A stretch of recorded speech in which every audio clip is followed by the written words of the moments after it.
Good morning children. बच्चों, आज हम गरिमा पुस्तक के पाठ 3 को समझेंगे।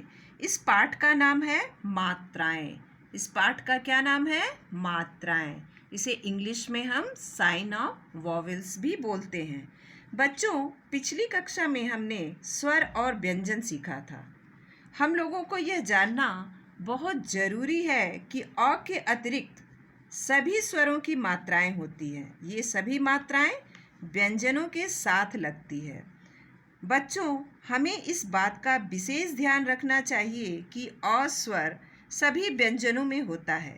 इसके बिना व्यंजन हलंत के साथ लिखा जाता है। आइए अब हम देखते हैं कि मात्राएं के महत्वपूर्ण बिंदु कौन कौन से हैं। स्वर व उनकी मात्राएं, वर्णों वाले शब्द, शब्दों से वाक्य, वाक्यों से भाषा।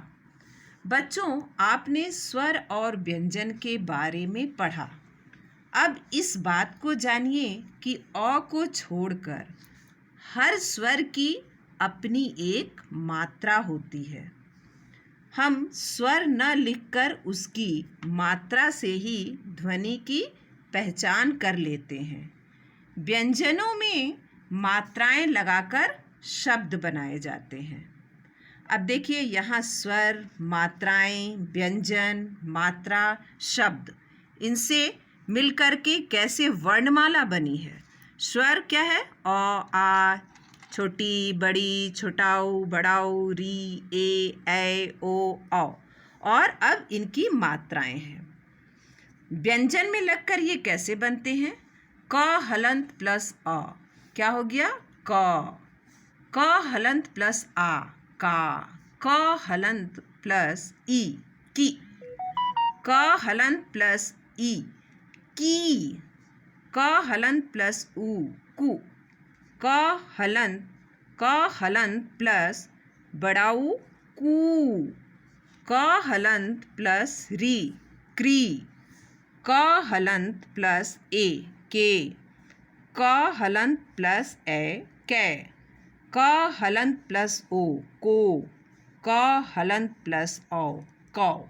आइए देखते हैं विशेष शब्द कैसे बने हैं। कमल। क, इसमें देखिए कोई मात्रा नहीं है, लेकिन अ की ध्वनि आ रही है।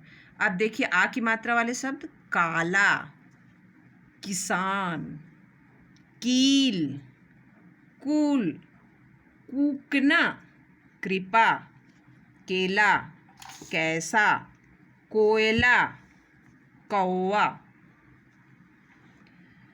हिंदी वर्णमाला के सभी व्यंजनों में अ स्वर होता है, जैसा कि मैंने पहले भी आपको बताया।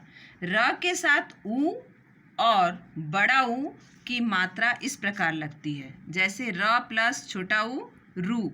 ये रुपया लिखते समय हम इस मात्रा का प्रयोग करते हैं। र प्लस बड़ा ऊ, रू, अर्थात रूपा।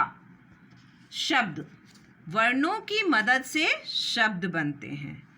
शब्द बनाते हुए हमें विशेष ध्यान रखना चाहिए कि शब्द वही होते हैं जिनका कोई मतलब होता है।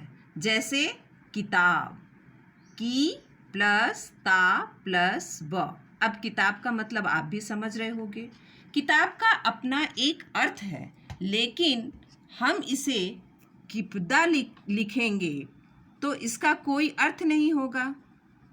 अब आप समझ ही गए होंगे कि शब्द को लिखते समय हमें वर्णों का सही जगह इस्तेमाल करना चाहिए, तभी वह सही शब्द माना जाएगा।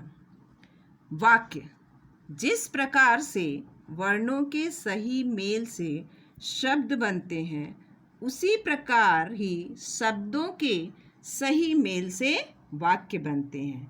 आइए देखते हैं कैसे। जैसे मैं प्लस आम प्लस खाती प्लस हूँ। मैं आम खाती हूँ। यह एक सार्थक वाक्य बन गया। लेकिन इस वाक्य को अगर ऐसे लिखेंगे कि मैं प्लस हूँ प्लस खाती प्लस आम, मैं हूँ खाती आम, तो क्या यह सही वाक्य है? नहीं, यह बिल्कुल गलत है।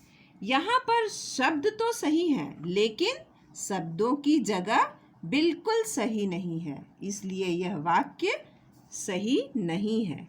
हम ऐसे ही सही अर्थ वाले वाक्यों का प्रयोग आपसी बातचीत में भी करते हैं और इन्हीं वाक्यों से भाषा बनती है। मैंने आपको बताया भी था भाषा चैप्टर में। आइए देखते हैं इस चैप्टर का महत्वपूर्ण बिंदु क्या क्या है। सभी स्वरों की मात्राएं होती हैं। अ स्वर की कोई मात्रा नहीं होती है। मैंने पहले भी आपको बता दिया कि अ की अपनी कोई मात्रा नहीं होती है। स्वरों की पहचान उनकी मात्राओं से होती है। वर्णों की मदद से शब्द बनते हैं। शब्दों के सही मेल से वाक्य बनते हैं। सही वाक्यों से भाषा बनती है। तो बच्चों, ये रहा आपकी मात्राएं और उनसे बने शब्द और वह शब्दों का सही मेल। तो बच्चों, आज के लिए बस इतना ही। Thank you. Have a nice day.